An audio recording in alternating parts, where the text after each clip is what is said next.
Muy buenas noches, gracias por acompañarnos una vez más en esta transmisión. Vamos a la siguiente mesa de diagnósticos filosóficos. Bueno, como pudimos ver anteriormente, una representación de una de las obras, pues yo creo que más influyentes. Sobre todo, bueno, como estudiante es muy importante la apología, pero bueno, vamos al grano. Eh, ahora, tenemos la vez pasada fue de licenciatura, ahora vamos a tener a nuestros colegas de maestría que nos van a presentar sus avances y sus tesis de filosofía. Son temas muy variados que van desde filosofía latinoamericana, pasando por Kierkegaard y demás menesteres. Bueno, les cedo nomás recordarle a nuestros panelistas que disponen de 20 minutos de exposición. Bueno, muchas gracias. Entonces comenzamos contigo, Vladimir Junior Sosa Sánchez, de la Universidad Nacional Autónoma, de la Universidad Nacional Mayor de San Marcos, con la tesis titulada La filosofía de la educación en el pensamiento de Augusto Salazar Bondy y Paulo Freire. Muy bien, muchísimas gracias, Luis. Voy a compartir mi pantalla. No sé si se logra ver. No, no se ve.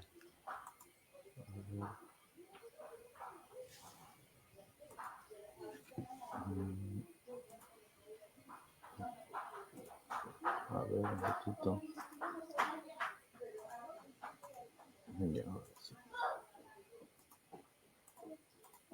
Aparece como oculto, creo.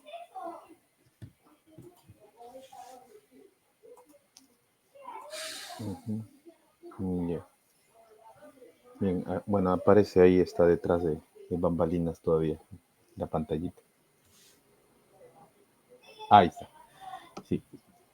Bien, la ponencia que voy a dictar el día de hoy es la filosofía de la educación desde el pensamiento de Augusto Salazar Bondy y Paulo Freire. Entonces, antes de poder continuar, vamos a empezar con el planteamiento del problema. Existen algunos puntos muy particulares dentro de este planteamiento respecto al estudio que se hace, que estoy haciendo sobre Salazar y Paulo Freire, y particularmente este entrelazamiento que hay entre ambos. Pero para poder partir desde un punto clave es 4 elementos principales que identifico como es la crisis pedagógica dentro de la educación peruana, ¿no? La crisis estructural de los colegios del Estado, el mercantilismo educativo y las nuevas formas de educación. Particularmente dentro de la crisis pedagógica, dentro de la educación peruana, nosotros vivimos una etapa de crisis y que no es actual solamente, sino que ya viene de hace muchas décadas esta crisis pedagógica a través de modelos educativos, a través de diseños curriculares, a través de ensayos a nivel educativo. Por otro lado, tenemos esta crisis estructural de los colegios que no están en pleno estado, sobre todo para poder recibir a nuestros estudiantes. Y más aún ahora que se está replanteando la semipresencialidad para el próximo año, vemos de que muchos de estos colegios pues no están adecuadamente complementados para que de esta manera se puedan recibir a los estudiantes. Por otro lado, tenemos el mercantilismo educativo que de alguna manera también ha hecho ver y desnudar la educación en el Perú, que no estábamos preparados para la pandemia, que no estábamos preparados para una educación tecnológica o inclusive, como ahora se ve, de una educación híbrida. Y al no estar preparados, pues las brechas digitales han sido sumamente amplias, se han triplicado estas brechas digitales y por otro lado ha surgido este aspecto del mercantilismo educativo de los colegios privados, ¿no? Que de alguna manera muchos de ellos no han querido bajar sus pensiones, ha importado mucho más el dinero, ha primado mucho más el dinero por encima de la educación que se iban a dar a los jóvenes Es por eso que han habido una migración masiva de los colegios privados hacia los colegios del Estado. Cabe resaltar de que no ha sucedido en todos los colegios privados, sino que por el contrario, han habido grandes colegios privados que han caído en esta práctica, mientras que otros colegios privados lamentablemente han tenido que cerrar, que son muy pequeños y que por cierto han sido mucho y miles de colegios privados aquí en el Perú que han tenido que cerrar, mientras que otros grandes han, digamos que se han cogido de aquello que plantea el libre mercado aquí en el Perú para poder mantener sus ingresos o sus niveles de ingreso de alguna manera. Por otro lado, y finalmente, pues dentro de este planteamiento que encontramos es las nuevas formas de educación. Ahora en la actualidad, hablando un poco particularmente de la pandemia, pues vemos que tenemos que repensar la educación, ¿no? Desde la filosofía, ¿no? Ir de la mano con la filosofía para que de esta manera podamos tener un poco más claro el horizonte al cual nosotros queremos llegar como sociedad. Cabe resaltar, digo, de la filosofía porque en algún momento de nuestra historia peruana la filosofía fue retirada de los colegios, ¿no? Y es importante, como lo vamos a ver ahora, es cuán importante es que la filosofía regrese a las instituciones educativas para poder pensar la crisis y dar ciertos aspectos de solución a esta crisis y plantearnos nuevos problemas y nuevos retos ante esta situación que nos plantea la pandemia. Es así que como primer punto tenemos la reforma educativa peruana desde Augusto Salazar Bondy, ¿no? Y cabe la pregunta ante esto, ¿cuál es el legado, ¿no? Este legado pedagógico de Salazar? Si bien es cierto, Salazar Bondy es considerado filósofo peruano, pero también tiene este elemento educativo, porque en él combina justo estos dos aspectos en Salazar, ¿no? El aspecto de la filosofía, el aspecto de la educación, y por qué no hablar de una filosofía de la educación que fue planteada casualmente en las propuestas que se realizó en la reforma educativa en el año de 1972, ¿no? Y estas propuestas partieron de un diagnóstico en el año 70, 2 años antes, a través del informe general que se realizó, en la cual lideró también junto a Barrantes y otros intelectuales más. Se identificó elementos como el analfabetismo creciente. Había una creciente analfabetización en el Perú que era importante contrarrestarla a través de la educación. Había una constante desatención de los niños y los grupos sociales marginados en las periferias. No se daba abasto el Ministerio de Educación para poder atender todos estos aspectos. Por ello era importante que a través de este diagnóstico también surgió otra problemática, que es la educación que estaba al servicio únicamente de una minoría, ¿no? Mientras que la mayoría de las personas, de los educandos, pues sufrían los estragos propiamente de la educación, había una minoría elitizada que era solamente la que se privilegiaba, ¿no? Por otro lado, el de la desconexión con la realidad era muy superficial el aspecto educativo, por lo tanto era menester de que la educación pudiese llegar a todos los peruanos, a todos los rincones de nuestro país. En ese sentido, había también una falta de sentido peruanista en el Perú. Cabe resaltar de que en el marco de la reforma educativa en el Perú se dio dentro del proceso revolucionario de Velasco Alvarado. Sin embargo, cabe resaltar también de que eh, hay una vuelta hacia lo peruano en esta época, ¿no? Y que se rescata en este informe general del año 70. Posteriormente, hay una rigidez, se denuncia una rigidez burocrática y rutinaria, una distorsión administrativa de parte del Ministerio de Educación. Y frente a ello, frente a este informe, se van a plantear algunas propuestas relacionadas particularmente a la reforma educativa de estos tiempos. En principio, una educación para el hombre nuevo, ¿no? ¿Qué es lo que se buscaba? Hay un texto justo de Salazar Bondy que, que habla acerca de esto, ¿no? La educación del hombre nuevo, donde se remarca particularmente este nivel de sociedad o este nivel de socialización adaptativa en la cual el hombre tiene que estar confluyendo con sus pares de manera que pueda aprender a ser sociable. la única forma en la cual podía llegar a sociabilizarse es a través de la educación, a través de sus pares, ¿no? De esta manera se proponía una educación suscitadora que podía suscitar, ¿no?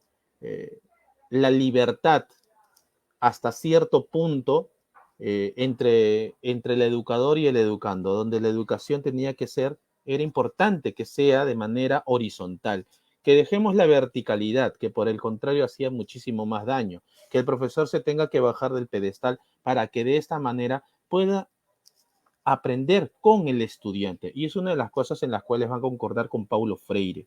No enseñar al estudiante, sino enseñar con el estudiante. Por, el, por eso mismo es que era importante repensar la pedagogía de Salazar Bondi, repensar esta pedagogía, pero de una manera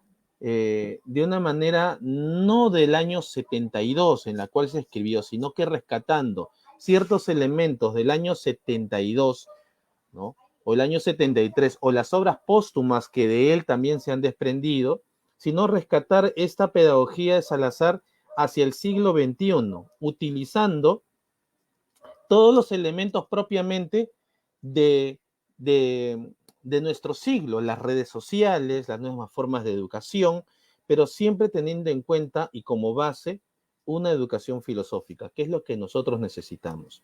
Una educación filosófica en la cual se puedan plantear nuevos elementos y nuevos horizontes, porque ya Salazar en el libro En torno a la educación planteaba la vuelta de la educación filosófica en el nivel secundario, que cuán importante era la educación filosófica, pero no hacer historia de la filosofía propiamente dicho, cuándo nació, cuándo murió un filósofo, que sí es importante, pero no es lo medular, sino era hacer filosofía. Su planteamiento era hacer filosofía, ¿no? Entonces, por eso que él, una de las cosas que decía, no se puede enseñar filosofía, sino se puede enseñar a filosofar. Ese era el planteamiento.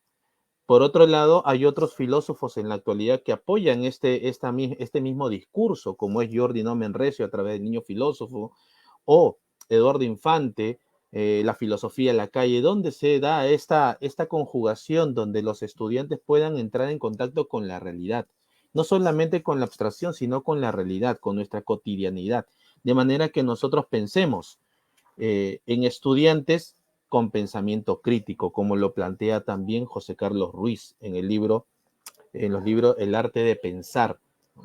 Entonces, es en ese sentido es que importa la formación del niño, la formación del joven, la formación del adolescente, y es importante que desde la edad temprana pueda ser inmiscuido dentro de la filosofía, porque quizás sea el único momento idóneo para que pueda tener este acercamiento filosófico, porque luego escogen otras carreras y no necesariamente se convierten en filósofos, sino que este acercamiento humano, humanista, la cual tiene cargada de por sí la filosofía, pues es una de las cosas que es importante repensar la pedagogía de Salazar desde este punto de vista, pero como vuelvo a repetir, desde nuestro siglo, desde el siglo XXI, donde ya todas las cosas han cambiado, pero siempre rescatando lo que es bueno y lo que de pronto nos puede ayudar sobre todo a pensar un mejor mundo. Ahora, por otro lado, está la educación de la persona.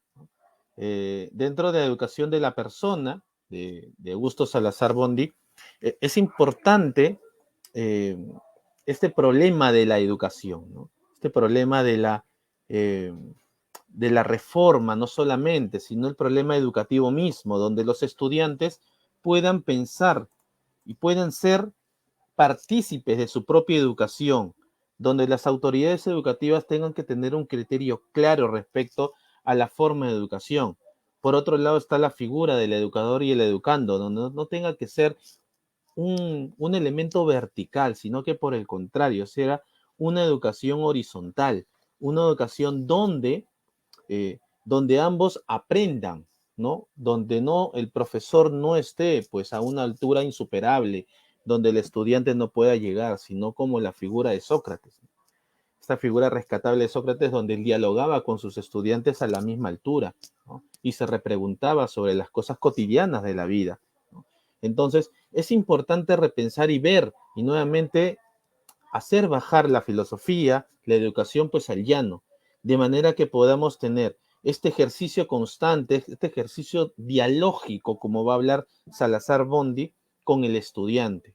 Haya una constancia en el ejercicio dialógico, de manera que el maestro sea un agente constante de cultura, una persona que pueda aprender del estudiante también, donde no tenga que imponer de manera arbitraria, de manera impositiva sus ideas, sino que por el contrario, que enseña a leer al mundo, enseñe, perdón, a leer al estudiante su propio mundo. No el mundo del maestro, sino el mundo del estudiante. Que es importante eso. Como ya lo diría Gadamer, ¿no? Es importante el lenguaje, pues más importante es leer el mundo, pero leer con el mundo, ¿no? Entonces, bajo este mismo planteamiento, bajo esta misma, estos mismos hechos que plantea pues Augusto Salazar Bondi, hay otro punto que también es importante, el ejercicio de la libertad, ¿no? ¿Hacia dónde va la filosofía de la educación?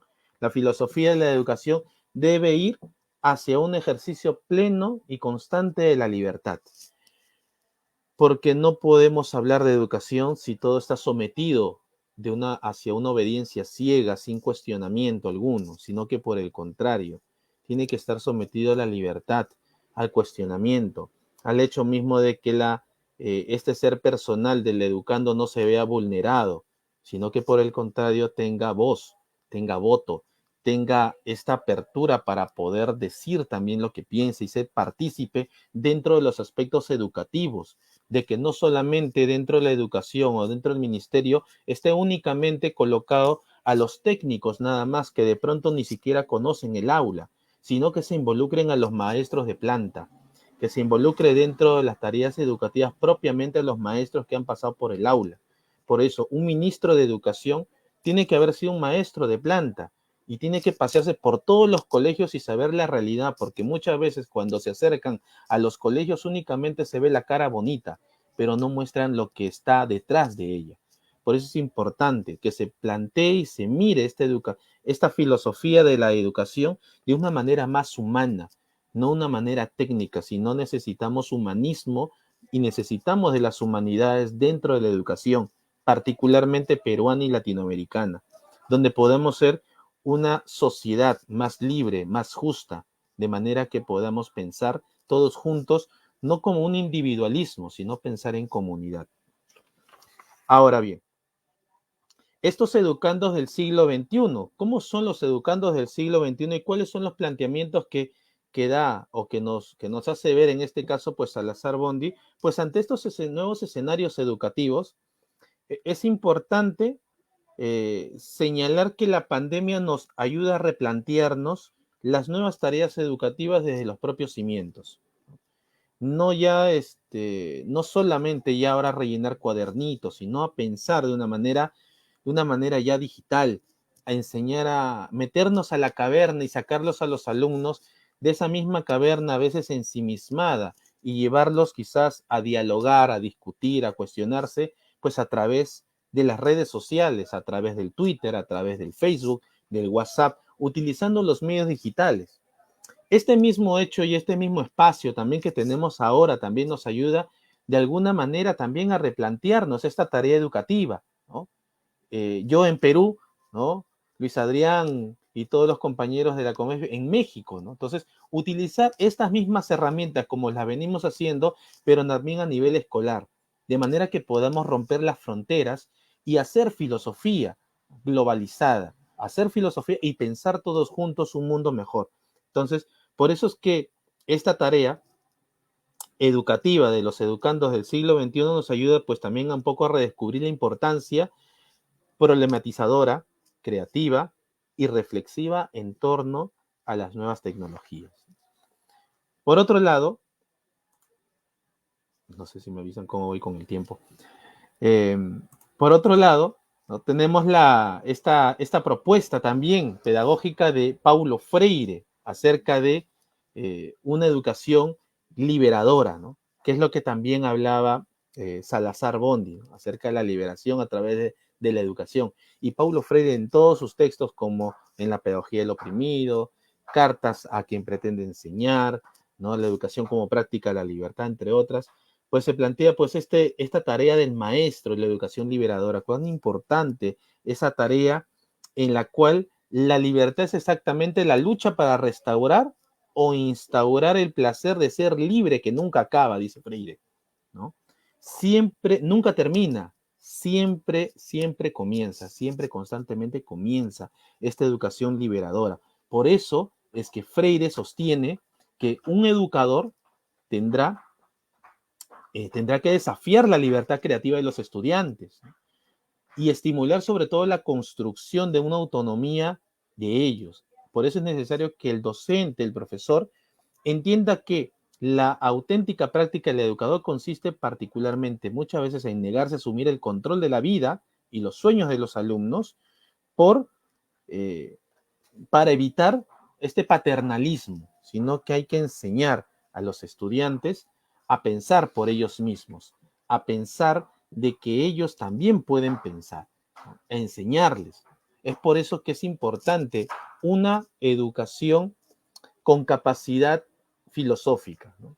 Competencias filosóficas que se puedan insertar dentro del currículo nacional en la educación secundaria y que la filosofía pueda volver a las aulas, podamos hacer filosofía. Por eso es que la educación filosófica también de Freire plantea esto, ¿no? De que haya esta relación dialógica entre el maestro y el alumno, en la que la ética sea el instrumento también de liberación, un instrumento de liberación que pueda ayudarnos y que pueda confabularse de manera que esta ética pueda ser constructiva y pueda ayudar a la construcción de un mejor ciudadano, ¿no? Que es lo que necesitamos nosotros en nuestra sociedad, tener mejores ciudadanos con capacidad crítica, y que es importante también el pensamiento crítico. Los estudiantes no es de manera impositiva, sino que les ayudemos a pensar, por ejemplo, ¿no? O sea, dibuja el silencio y los alumnos puedan dibujarte, pues, no sé, una hoja en blanco, ¿no? O una pared, ¿no? Puedan dibujarte en bosque con unos pajarillos cantando, ¿no? Porque cuando acaba el silencio los pajarillos cantan, ¿no? Entonces, dibujar, utilizar el arte, utilizar la estética, utilizar la creatividad de los estudiantes, porque ellos se preguntan, ¿por qué no hay filosofía en los colegios? Se preguntan, ¿por qué no me enseñan a pensar? ¿Por qué no me enseñan a ser mejor ciudadano? Por eso que otro de los planteamientos de Paulo Freire es que esta educación sea una práctica constante de libertad, de que no sea únicamente para un grupo cerrado, sino que por el contrario, sea una constante práctica para la libertad. Ahora, ya para ir concluyendo, pues estas vigencias entre Salazar y Freire no se contraponen, sino que por el contrario, se entrelazan, ¿no? En el siglo XXI hay nuevos escenarios, que eh, es importante repensarlos, aunque arrastran estos mismos problemas del pasado, ¿no? Por eso es importante repensar frente a estos dos educadores y filósofos, pues una educación con énfasis en la libertad, ¿no? En la persona, en dejar un legado humanístico, ¿no? Humano, más humano, a las nuevas generaciones que vendrán. Utilizar las nuevas tecnologías para que se puedan aplicar al ámbito educativo, ¿no? Pero para que pueda también ayudarnos como herramientas de dominación, ¿no? Para evitar la dominación actual, ¿no? Como una herramienta, aunque estas tecnologías muchas veces ayudan más a aperturar las brechas. Lo que eh, es importante que el gobierno pueda poner cartas en el asunto, ¿no? Para poder cerrar esas brechas tecnológicas y de manera que podamos repensar una forma de educación con una actividad hacia el pensamiento crítico, el asombro, la creatividad y el pensamiento crítico. Esos tres puntos es muy importante. Una educación filosófica vivencial, ¿no? Donde podamos problematizar respetando las opiniones de los demás, donde no tengamos que censurar a alguien porque piense distinto a nosotros, sino que por el contrario, en donde pongamos énfasis en redescubrir la importancia de una educación problematizadora y reflexiva, sobre todo en torno a las nuevas tecnologías.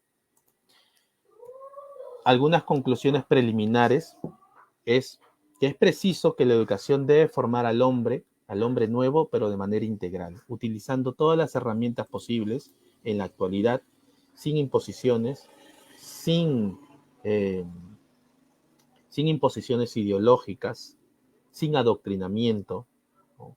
Lejos de una dominación tecnológica propiamente dicha, sino que por el contrario nosotros dominemos la tecnología, repensar una formación humana en medio de un mundo tecnológico, no olvidarnos de que también nosotros somos seres humanos, de que no todo es tecnología, sino también no le podemos dejar a la tecnología todo el trabajo, sino que por el contrario nosotros tengamos que también pensar, ¿no? Sentarnos a pensar como lo hacían los griegos, pero buscando soluciones ante los problemas y ante el problema que podamos encontrar, buscar nuevos problemas para poder pensar.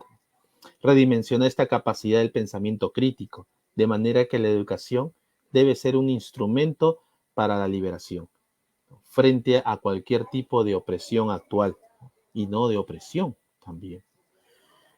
Finalmente, la educación filosófica es imprescindible que sea incorporada en la educación básica regular aquí en el Perú, ¿no? Porque necesitamos más filosofía y menos política. Necesitamos más filosofía en medio de este mundo que muchas veces se deshumaniza.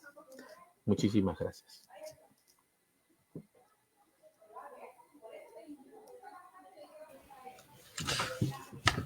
Pues muchas gracias, Vladimir. Nos quedamos con ese asombro y con esa intención de querer más filosofía y menos política.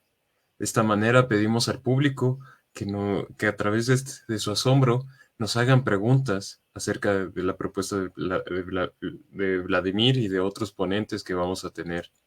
Así que ahora nos vamos de Latinoamérica, nos vamos a Kierkegaard con esta Jimena Torrescano Lecona de la Universidad Autónoma del Estado de México, con la ponencia titulada Inmanencia y Trascendencia en Soren Kierkegaard, o Kierkegaard, ¿cómo se pronuncia? Muy bien, pues muchas gracias, Luis. Gracias también a nuestro compañero, muy interesante su propuesta. Y bueno, en lo que a mí respecta, el trabajo que estoy elaborando, que prácticamente está ya terminado, se intitula Inmanencia y Trascendencia en Soren Kierkegaard. ¿Cómo pronunciarlo? Es muy variable, ¿no? A mí sí me gusta castellanizar los nombres, entonces sin problema Kierkegaard. Bueno, aquí me están apoyando con las diapositivas, si me apoyan con la siguiente, por favor. Quiero ser muy sucinta, ¿sí? Con los objetivos, con el, digamos, diagnóstico general que quiero hacer y que realicé a lo largo de este trabajo. He de comentarles que mi tesis de licenciatura también la dediqué a Soren Kierkegaard, solamente que la abordé desde un panorama, si se quiere, más general. Nosotros podemos, digamos, en palabras muy breves, por decirlo muy violentamente, recordar un poco que Kierkegaard, ¿no? Es un filósofo danés que abreva y de hecho inaugura, ¿sí? El existencialismo. Inaugura esta corriente filosófica que naturalmente se aboca a todo lo que tiene que ver con pues con este tinte existencial. De tal suerte que en esta segunda parte o en este segundo abordaje, ¿verdad?, que he querido hacer, me propuse como objetivo principal lo siguiente: determinar cuáles son las exigencias éticas que se derivan del cristianismo filosófico propuesto en la obra de Soren Kierkegaard.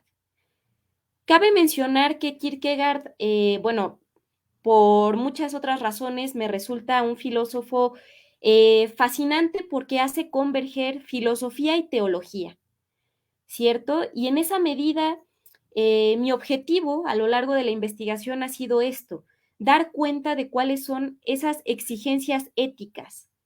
¿Sale? Entonces el talante de mi investigación va a ser eso, hacia la derivación de una ética que se extrae de una obra de un filósofo que al mismo tiempo es teólogo y que tiene bastante que decir en este ámbito práctico.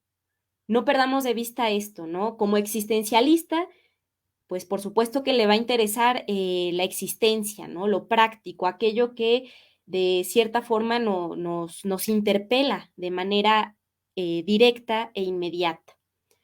Entonces, al principio de mi investigación lo que hago es, bueno, hacer un breve, muy breve recuento de los diferentes tipos de existencialismos que pues han ido pululando, desde el existencialismo ateo, un Sartre, un existencialismo agnóstico como un Heidegger, y el existencialismo cristiano, que es propiamente del que abreva nuestro autor. Me interesa destacar, evidentemente, esta categoría de la individualidad, ¿sí? Kierkegaard naturalmente va a profundizar mucho en esta categoría del individuo por contraposición a la masa, ¿sí? A lo largo de su obra lo encontramos, evidentemente en una clara oposición a los sistemas excesivos, dígase Hegel, y bueno, buena parte del idealismo alemán, ¿sí? Sus antecesores, Fichte, Schelling, Kant. Entonces, Kierkegaard va a abrevar de esta categoría que es el individuo.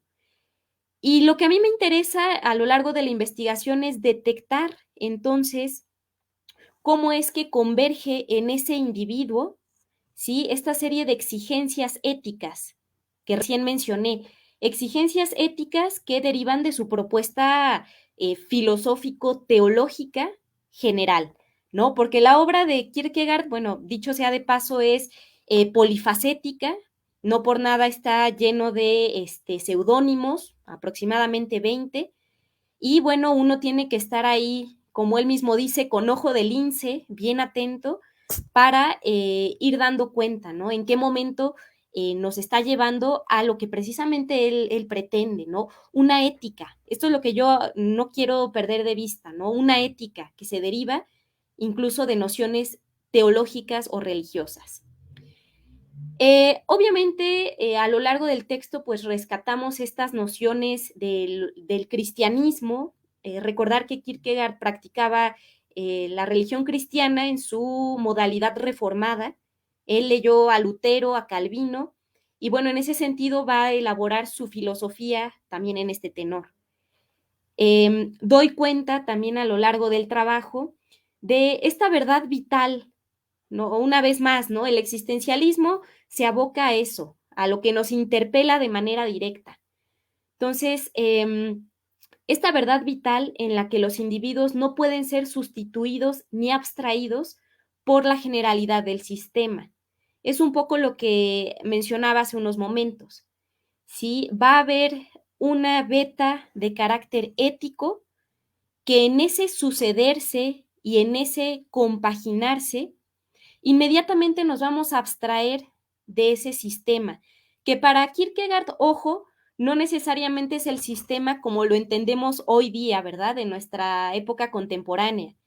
Sí considera estas cuestiones socioeconómicas, pero siempre tiene en mente el sistema filosófico, ya lo dije, hegeliano, ¿no? Estas a veces hasta abusos de la racionalidad que de tal forma fueron desarrollándose que se olvidaron de el individuo, del ente, diría Unamuno, ¿no? De carne y hueso, y del sujeto que también tiene un sentido práctico y ético dentro de su propia vida y existencia.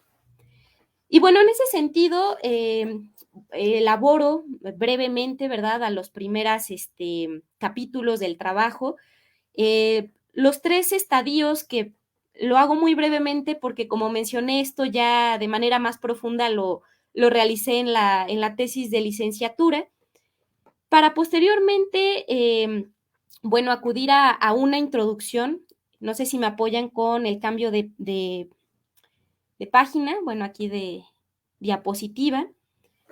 Una introducción, ¿sí?, en la que doy cuenta que para Søren Kierkegaard el cristianismo más allá de que es natural, ¿no? Dentro de la filosofía a veces repelamos un poco, ¿no? De este ámbito por considerarle ajeno, ¿verdad? A las categorías, pues, propias de la filosofía.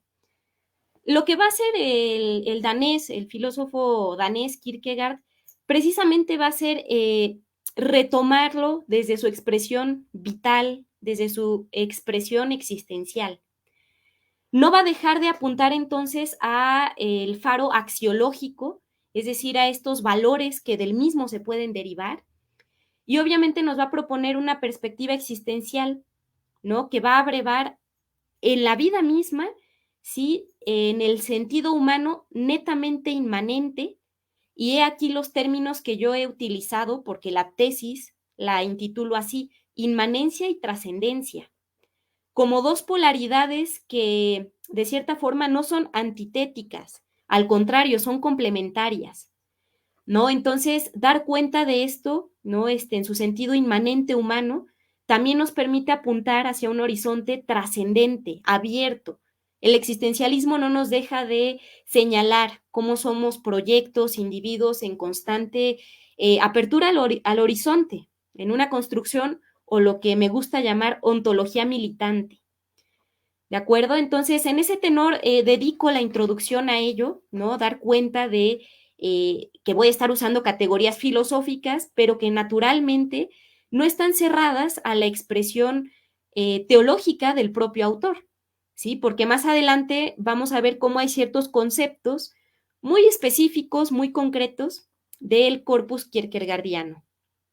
Entonces, siguiente, por favor. La justificación de mi trabajo no es más que la siguiente, ¿no? Reconocer a la luz de nuestra época, porque como bien bueno, a muchos nos hacen ese énfasis en la educación filosófica, ¿no? Extraordinario lo que dijo fulanito, sutanito, pero ¿cómo lo traemos a la cuestión actual? Esa es mi intención, ¿sale? Que podamos leer y reactualizar en nuestra época la propuesta ética del autor, la propuesta ética de Soren Kierkegaard, de tal forma que podamos dar cuenta de todas estas limitantes humanas que él mismo pues nos señala. Hay varios textos que por ahí a lo largo de la tesis, claro, voy especificando, ¿no? Temor y temblor, ¿sí? Tenemos el concepto de la angustia, todos ellos para de primera mano dar cuenta que el ser humano en un primer polo es inmanencia, ¿sí? O sea, estamos sujetos al cambio, estamos sujetos a la enfermedad, a la muerte, a todo lo que implica ser inmanentes. Pero, y este es el punto, y esta es la pericia o la gracia, si se quiere, de Kierkegaard. No nos quedamos allí, ¿verdad? Como entes sufrientes para la muerte. Este es el otro polo, el de trascendencia. Por eso analizo, sale la inmanencia de la antropología humana desde Kierkegaard y después la trascendencia, que es ese horizonte al que nos invita y que naturalmente va a tener estas pues categorías que para Kierkegaard no tienen que ver con la fe, igual como categoría existencial. Él va a decir es la más grande de todas las pasiones y la existencia debe vivirse con pasión. ¿Sale? Entonces, es lo que yo hago a partir de esta justificación. Sí, hay también un momento en el que ocupo de la categoría de contemporaneidad, otra categoría muy propia de Kierkegaard, pero que más adelantito voy a desarrollar y que, pues bueno, me permiten ir avanzando, ¿cierto? A lo largo del proyecto de investigación. Siguiente, por favor. Me propuse o nos propusimos, ¿verdad? Realizar o tener objetivos específicos, además del ya mencionado objetivo general. Uno de ellos es señalar la insuficiencia y precariedad del ser humano. Como les comenté hace un momento, y por eso el trabajo se divide en dos grandes bloques, en el primero de ellos señalamos esa insuficiencia humana, que naturalmente vale la pena reconocer. Mencioné ya por ahí algunas cuestiones que son propias de lo humano, la enfermedad, ¿sí? El estar sujetos a la contingencia, la muerte eventualmente. Pero esto, insistimos, ¿no? Nos llevaría a considerar que la situación no acaba allí, ¿no? Hay que mostrar también la importancia de la trascendencia como fundamento, fíjense, de la libertad humana. Esta es la piedra de toque de la investigación, ¿no? Y por eso hago tanto énfasis en el título, porque buena parte se proyecta en el desarrollo de la misma tesis, ¿no? La trascendencia va a ser el fundamento de la libertad. Y que bueno, para nuestro autor está claro, se encuentra este fundamento, ¿sí? Pues en la exigencia ética que hay que seguir a partir de asumir lo que él va a llamar la paradoja máxima, ¿sí? No, por cuestiones de tiempo no puedo explayarme demasiado aquí, pero lo que para él es la paradoja máxima es esta convergencia entre lo inmanente y lo trascendente en una sola figura que viene a representar después, ¿sí? El modelo o el esquema antropológico propio de su ética. Y Kierkegaard no tiene tapujos en decirlo, es la figura de Cristo, ¿sale? Les digo aquí todo con cuestiones filosóficas, ¿sí? No nos vamos a un catecismo, ¿no? O sea, sí trato de justificarlo, todo esto desde la perspectiva filosófica. Y bueno, otro objetivo particular es el destacar la relevancia de la categoría de contemporaneidad, como por ahí dije, que va a ser la realización de estos dos polos, tanto de lo inmanente, de lo finito, del individuo que nace para la muerte, pero también va a ser la síntesis de esa otra parte que es lo trascendente, ese horizonte, ese proyecto, es estar abierto hacia, ¿sí? Nuevas posibilidades. Entonces, en ese sentido, dedico buena parte de la segunda sección a lo que es el concepto de contemporaneidad. La que sigue, por favor. ¿Cuál es el problema, digámoslo así, de la investigación, ¿no? Una vez que planteamos objetivos, más o menos hacia dónde va. En realidad, por ahí mi hipótesis o el problema que yo detecto, que es el que trato de desembrollar, es que toda verdad eterna a la que el individuo, dígase cualquiera de nosotros, aspiremos en la vida, y esto es propiamente el fundamento kierkegaardiano, es un asunto exclusivo de fe. ¿Y qué vamos a entender por fe? Esa pasión máxima, ¿sí? De confianza, de asunción de la paradoja máxima, manifiesta en la figura de Cristo, como por ahí mencionamos. ¿Sale? Entonces, solo esto, esta es mi hipótesis, es lo que va a permitir vencer la angustia, y vaya que Kierkegaard tiene un texto completo, ¿no? De qué es la angustia, por qué existencialmente nos angustiamos, pero también esto va a permitir terminar, de cierta forma, con lo que para Kierkegaard es una cuestión del espíritu, ¿no? Una enfermedad, lo que él llama mortal, el no reconocimiento de lo eterno que hay en nosotros. Insisto, por cuestiones de tiempo no me puedo explayar mucho, ¿no? Entonces, siguiendo a Kierkegaard, esta paradoja esencial, cual, reiteramos, y que tiene mucho que ver con el problema de Lessing, un teólogo también de la época, ¿cómo es posible que lo eterno devenga temporal? En pocas palabras, ese es el problema que yo detecto y que le quiero dar resolución desde Kierkegaard. ¿Cómo es posible que lo eterno devenga temporal? ¿Cómo es posible que lo inmanente y trascendente converjan en la existencia humana y se puedan llevar a buen puerto? ¿Sale? Pasamos a la siguiente, por favor. Esto es más o menos lo que ya expliqué, ¿no? Tratando de ser aquí un poco lo más concisa posible. A lo largo del trabajo, evidentemente hay capítulos, hay apartados específicos. Esa primera parte correspondiente a la inmanencia, desarrollo el concepto de pecado, ¿sale? Como correlativo a la vida de tipo inmanente, ¿sí? O a la vida estética. Esto, insisto, son ahí jerga kierkegaardiana.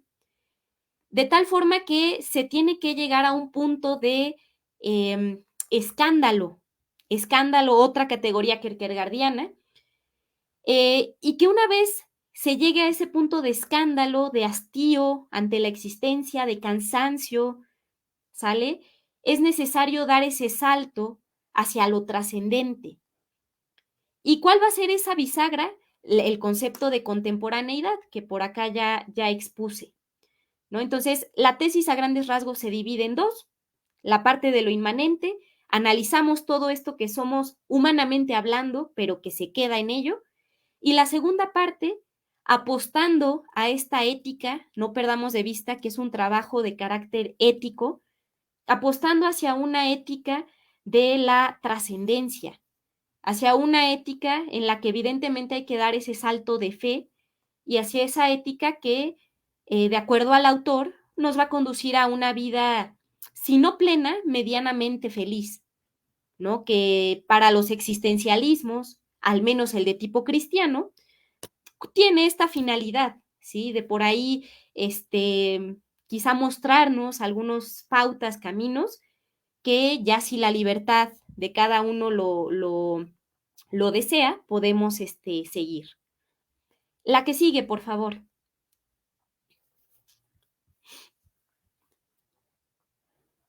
Y bueno, pues finalmente, las conclusiones, ¿no? A las que llegamos, digamos, después de esta indagación, es que efectivamente si el individuo particular, si el existente, si cada uno de nosotros, por medio de esa categoría que es la fe, asumimos la paradoja esencial, dígase la convergencia de lo inmanente y lo trascendente, ¿no? Vamos a poder entonces comprender esa serie de responsabilidades éticas y las vamos a poder efectuar en su sentido práctico, humano.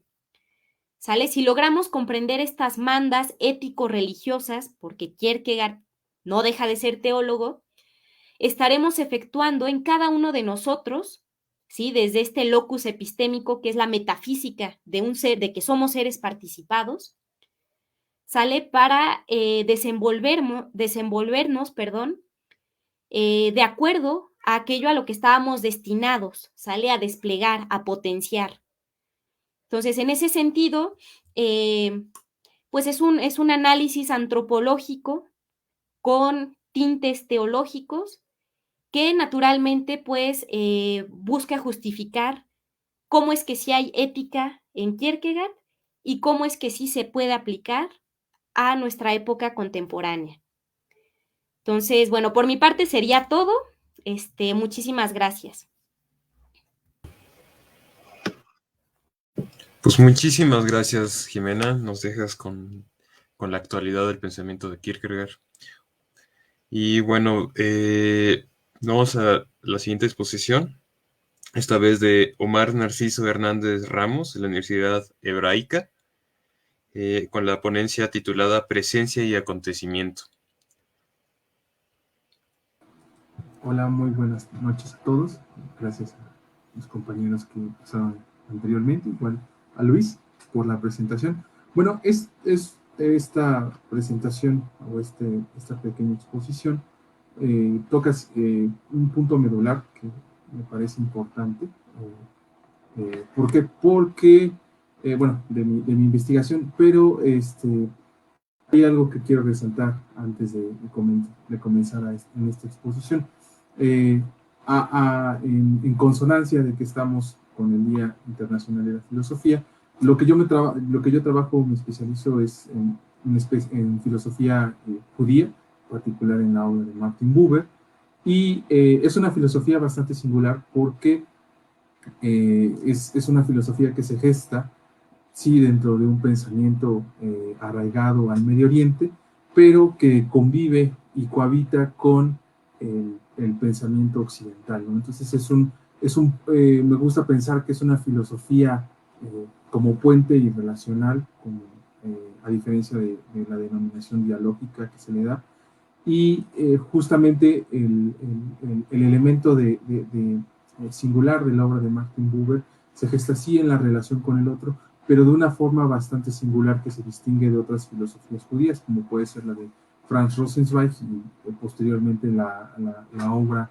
y filosofía de Manuel Levinas, que tiene otros cortes, sí, por su tradición judía, además de que en el caso de Martin Buber tiene una filosofía arraigada y muy apegada a una expresión y un movimiento religioso que es el hasidismo, que tiene distintas aristas y que le brinda y que le dota una autenticidad de una manera singular. Si bien mi trabajo en este sentido lleva como título esta presentación sobre la presencia y el acontecimiento, es justamente porque me parece que son dos conceptos importantes y medulares, no solo en la obra de Martin Buber, sino que también dentro de la tradición judía son elementos que podemos encontrar a lo largo de múltiples expresiones. Puede ser el caso de la Torá, puede ser el caso de la Tanaj y otro tipo de expresiones judías. En particular, antes de dar comienzo, quisiera hacer una pequeña paréntesis que me parece interesante resaltar. A lo largo de mi trabajo he estado en contacto con, de mi investigación he estado en contacto con autores singulares, en especial con Miguel García Baró. Él tiene una forma muy singular de presentar cierta problemática arraigada al misterio, ¿no?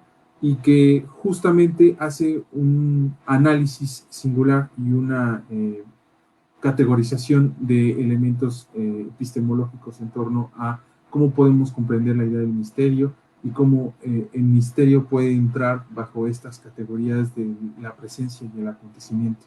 En ese sentido, Miguel García Baró hace una diferencia en tanto problemáticas filosóficas, enigmas filosóficos y propiamente hablando de misterios filosóficos. Me gusta añadirle un poco este sentido de filosófico, porque, por ejemplo, en el caso de los problemas, se ofrece una dificultad que se puede resolver bajo ciertos elementos, bajo cierta técnica.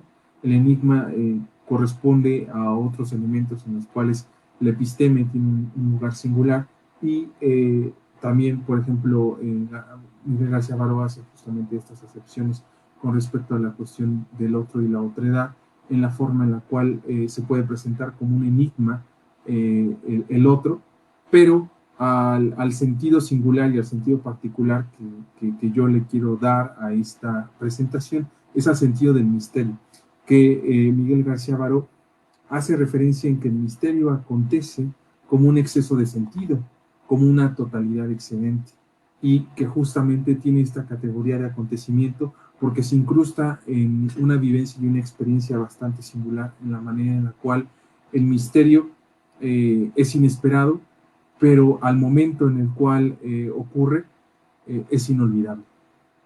En ese sentido, haciendo esta acotación, el término de la esencia, de la presencia y el acontecimiento va arraigado a una problemática medular dentro de la obra de Martin Buber, que es justamente la cuestión del otro y en ese sentido las distintas maneras en las cuales el otro acontece.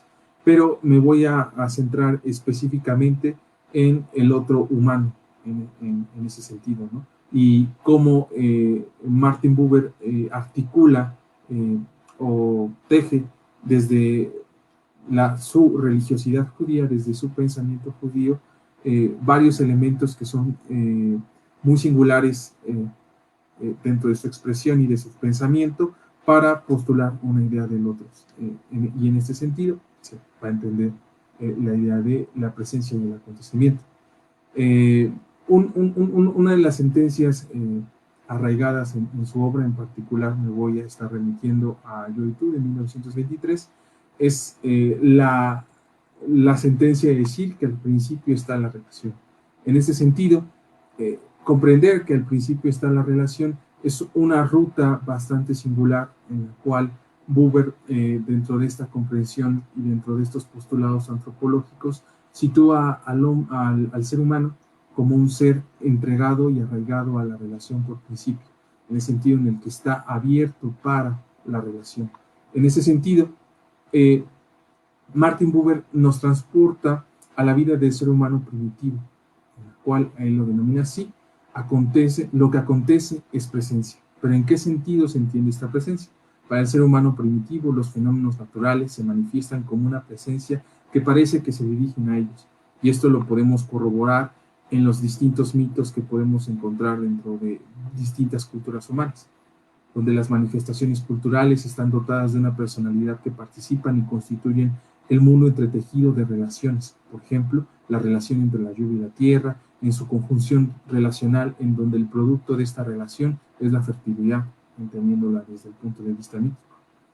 A partir del carácter relacional, justamente se entiende distintos elementos en los cuales esta mirada que se tiene en torno al hombre primitivo resulta un sentido bastante singular en la forma en la cual comprender la relación con el mundo, entenderla bajo el sentido de la presencia, es el sentido en el cual lo que es presencia acontece y afecta en este sentido, ¿no? Forma una imagen de afectación. En ese sentido, Buber, muy arraigado a esta corriente judía ligada al lenguaje o ligada a la palabra, nos sugiere también esto, ¿no? Que antes de que existiera un lenguaje y actitud que determine lo que estos fenómenos son, dentro de cada producción mítica, se manifiestan como un estrato originario en el que se fundamenta todo lo humano a través de la relación con estas presencias. Las presencias afectan, interpelan y llaman al ser humano. El ser humano trata de responder a ellas con ofrendas o rituales, buscando una vía de comunicación, de diálogo. Esta vía no es unidireccional, es ante todo una vía recíproca, ya que tanto la presencia natural participa de la constitución del mundo y del devenir del mundo. La presencia del ser humano también participa, no como un elemento de constitución del mundo, pero sí como un agente que participa en el orden de lo cósmico desde la perspectiva del mito. Y es bastante singular también entender que este sentido de la presencia viene entendido bajo un aspecto bastante singular, que es la comprensión del tiempo desde la tradición judía, en la cual el acontecimiento se entreteje, y me gusta pensarlo en tres momentos: en el sentido de la creación, por otro lado la revelación, y por otro, el último es la redención. Bajo cada uno de estos elementos, el sentido de lo que acontece es una disposición a lo que se encuentra o una disposición a el encuentro. En este sentido, en el caso de la tradición judía jasídica de Buber, la cuestión de la presencia es un elemento constitutivo. Esto lo podemos notar a lo largo de la Tanaj, es decir, la Biblia hebrea, en la que la presencia de Dios es una presencia revelada. Por ejemplo, en el libro del Éxodo, cuando Dios se manifiesta a Moisés como el Dios de Abraham, Moisés se lleva las manos al rostro para no verlo por temor. Cuando Moisés pregunta por el nombre de Dios, se le responde: yo soy el que soy, o yo soy el que seré. Este pasaje es bastante significativo, ya que Moisés es, y cito a Buber, es el ser humano que recibe y no recibe un contenido, sino una presencia como fuerza. Fin de cita. Esta cita me parece enteramente fuerte y profunda en la forma en la cual lo que se nos presenta como otredad no se puede entender bajo el sentido del contenido, bajo el sentido de distintos elementos, sino que justamente se presenta como un exceso, como una presencia y como una fuerza que excede distintos elementos. Y es algo que muestra y manifiesta la entera radicalidad del otro, en la forma en la cual el otro, en su entera radicalidad, en esa forma en la cual no lo podemos aprender y no lo podemos reducir a algo, excede sentido. Y el otro, bajo este sentido, retomando las palabras de Miguel García Baró, también es un misterio. Cada uno de estos elementos va estableciendo los cimientos sobre la idea del otro en Martin Buber, ya que al establecer la relación como el ámbito más originario y elemental, se plantea un punto de partida diferente, o bien con un contraste respecto a la relación sujeto-objeto que la tradición occidental usualmente postula. Ahora bien, bajo esta óptica se postula una se postula al sentido de la relación y el sentido con la presencia y la relación. En este sentido, digamos que se funde en dos ámbitos singulares. Por principio, la idea del acontecimiento como una idea o un concepto temporal, y por otro lado el sentido de la presencia como una fuerza o una manifestación interpelante en un sentido espacial. Pero es un tanto difícil tratar este sentido en un sentido espacial. Ahorita voy a ese punto. El sentido de comprender la relación bajo este sentido es que la condición de posibilidad de la relación es un vínculo hacia lo otro, hacia lo externo, hacia lo que se me presenta como acontecimiento y como presencia. Sin embargo, transportarnos a la vida del ser humano activo bajo estos elementos y estos relatos, pues de cierta forma nos muestran un ámbito y una expresión enteramente singular bajo esta visión del autor jasídico. Y algo que nos hace y nos permite acercarnos también por otra vía que se me hace bastante singular es que Buber toma un singular ejemplo que es la vida de la niñez o la niñez en general, por así decirlo. Y dice, la niñez tiene un carácter relacional que constituye o que funda la existencia de cada persona, es decir, brinda un atisbo de la relación entre los seres humanos. Todo niño que llega al mundo representa un nuevo comienzo para la humanidad, pues es, en este caso, la relación originaria que tiene siempre un comienzo y tiene siempre un comienzo con, en este caso, los niños. También haciendo un sentido o tratando de transportar lo que ya se dijo hace unos momentos en el caso de la ponencia sobre educación y Freire, el sentido justamente de los elementos relacionales para una educación estarían muy bien compaginados con este sentido de la relación con el otro y sí, justamente estos elementos dialógicos que pueden existir. Haciendo este pequeño paréntesis, cierro y quiero citar a Buber en este caso. Abro cita. La vida prenatal del niño es una perfecta compenetración natural de flujo recíproco, de interacción corporal. Por ello, el horizonte vital de su realidad parece inscrito en el del portador y sin embargo también parece no inscrito, pues no solo descansa en el seno de su madre humana. Fin de cita. Desde esta perspectiva judía, el ser humano, abro cita, conoce todo el cuerpo en el cuerpo de su madre y en el nacimiento lo pierde. Esta óptica resulta ser de suma importancia para el pensador jasídico, en dos sentidos. El primero, para dar cuenta de que el otro es un elemento que enriquece la perspectiva de la relación como a priori, o sea, que la establece. Si el infante tiene esta cercanía con una presencia que le precede, es decir, la presencia de su madre, y se constata anterior a él, significa que, abro cita, la originalidad del esfuerzo relacional se muestra ya en un grado más temprano y elemental, antes de que pueda ser percibido lo individual, es decir, que se encuentra ya conjugado en esta relación prenatal, pero que justamente está anudado, ¿no? Y también hay una referencia bastante singular de ello, o encuentro una similitud bastante singular en un poema bello, muy bello de Rosario Castellanos, que se llama La Anunciación.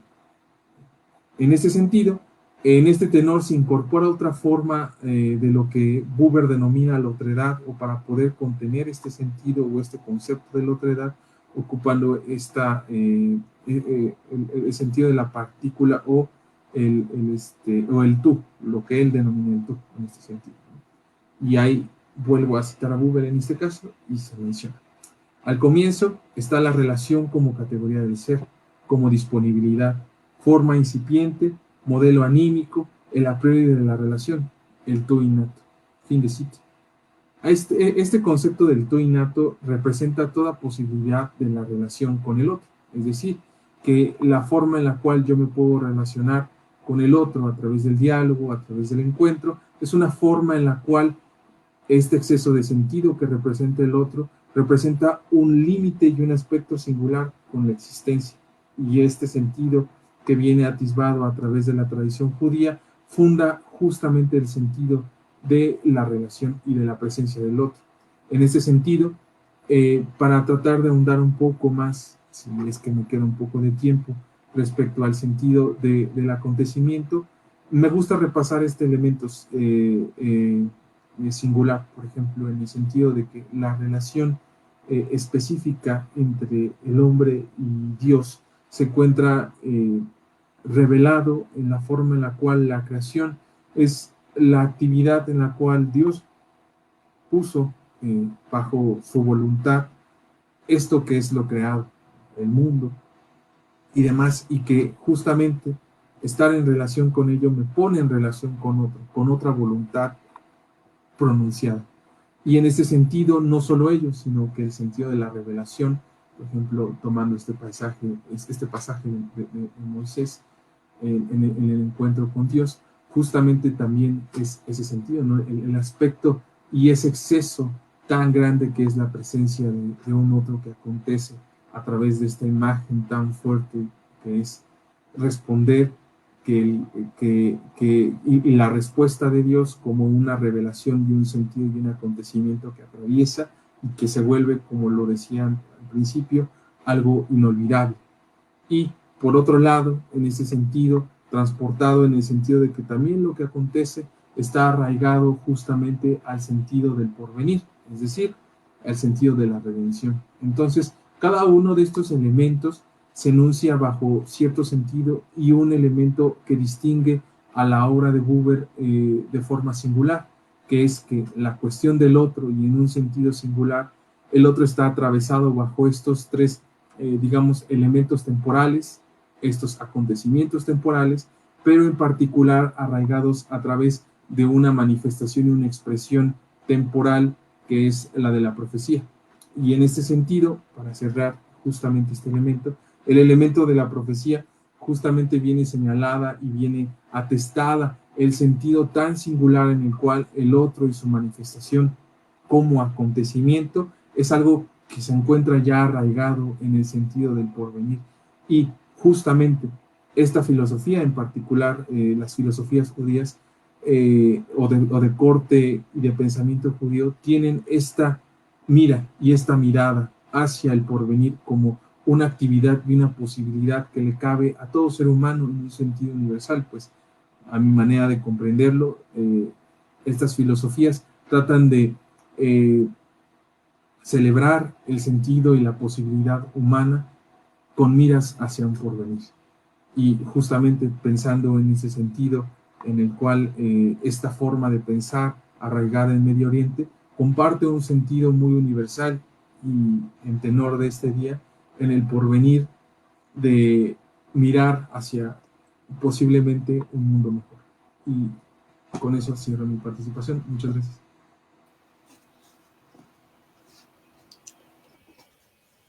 Pues muchísimas gracias, Omar.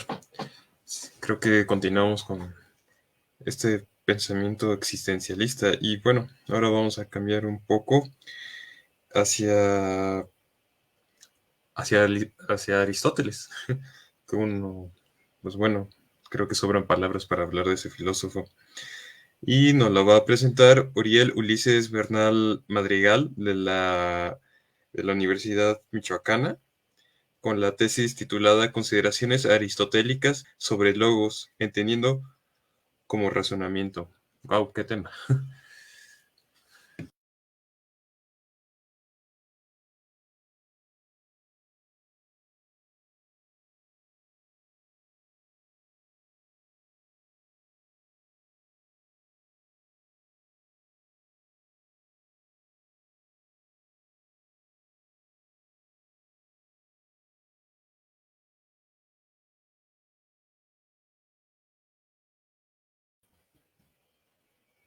Uriel, no se te escucha.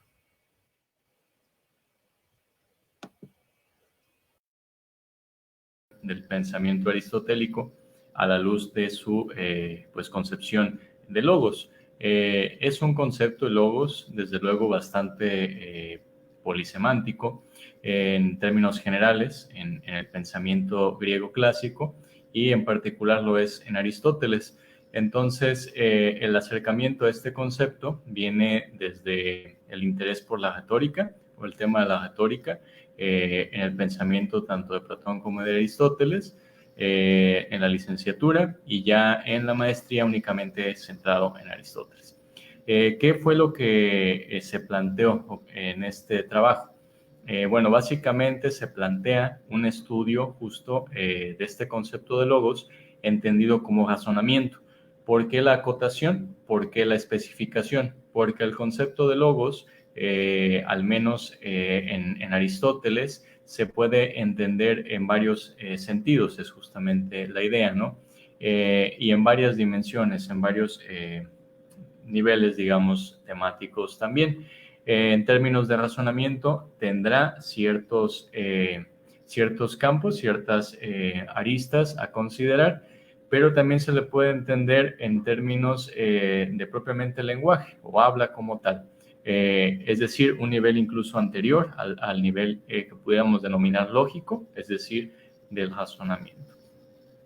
Ahora no voy a profundizar mucho en este nivel de logos como lenguaje, ya que más bien me centraré en esta dimensión lógica.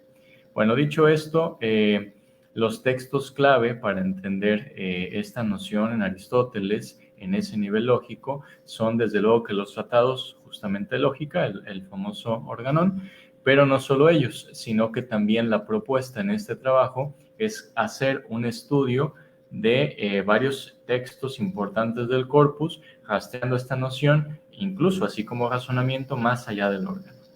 ¿Cuáles son estos textos? Justamente Ética de Nicómaco y Retórica, principalmente.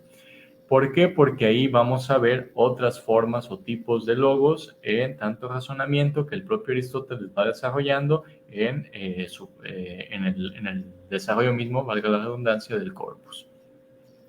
Los estudios, digamos, que se han hecho en torno al pensamiento aristotélico en términos contemporáneos, bueno, como sabemos, también van muy de la mano con la filosofía práctica, ya que desde el siglo pasado, con la rehabilitación del pensamiento aristotélico justamente, por parte de algunos pensadores alemanes, como el propio Gadamer, la propia Hannah Arendt, y también incluso de otras nacionalidades, como el propio Perelman, se vio la importancia del pensamiento aristotélico más allá de la recuperación de los textos, digamos, ontológicos, y se encontró en los textos de filosofía práctica una importante fuente de estudio, desde luego que en esta dirección de inquietudes en torno, por ejemplo, al razonamiento práctico, la verdad práctica, la propia hermenéutica,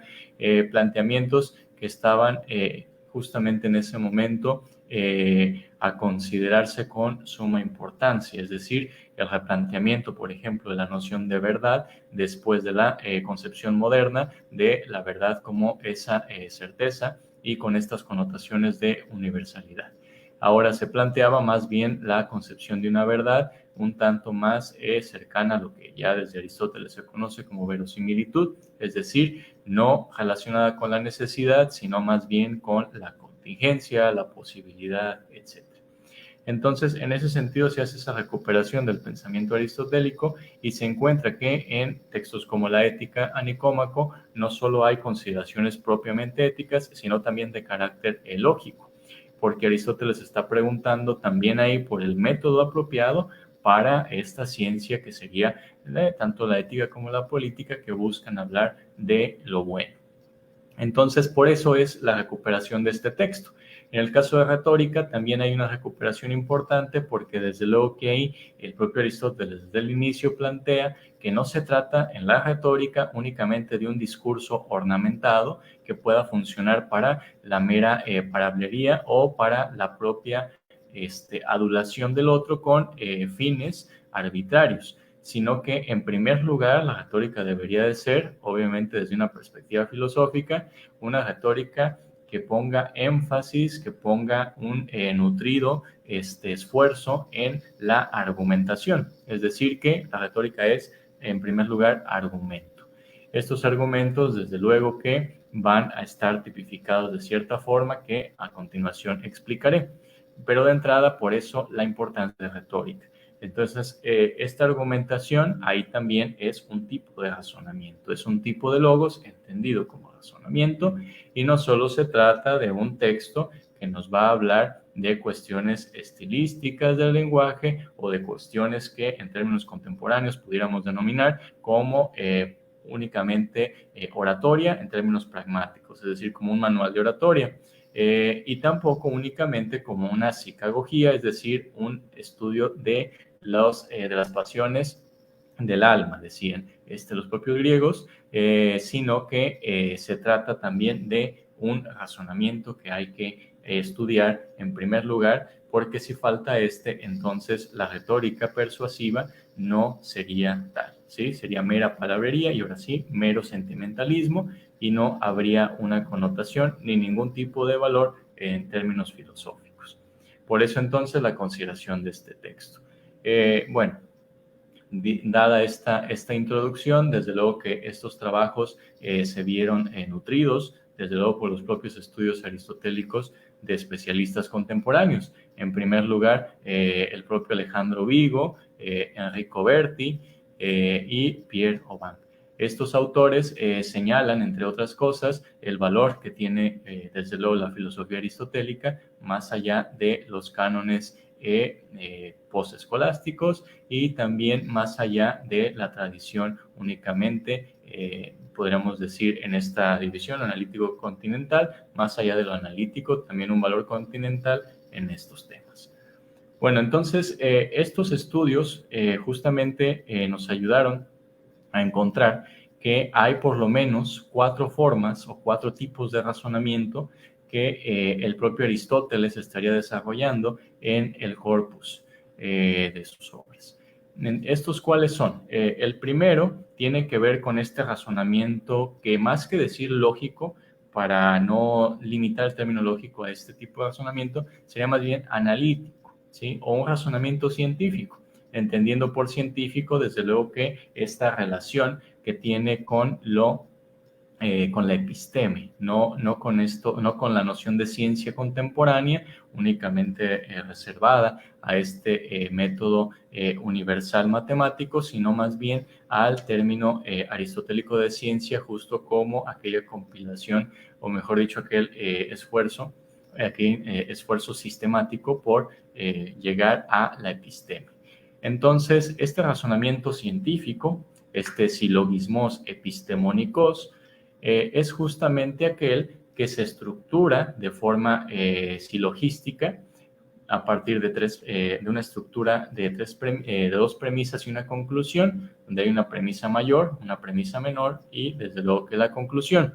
La peculiaridad de este silogismo no es su forma, esta forma silogística, sino que su peculiaridad viene en términos materiales. Es decir, las premisas deben de ser necesariamente verdaderas y por lo tanto la conclusión también.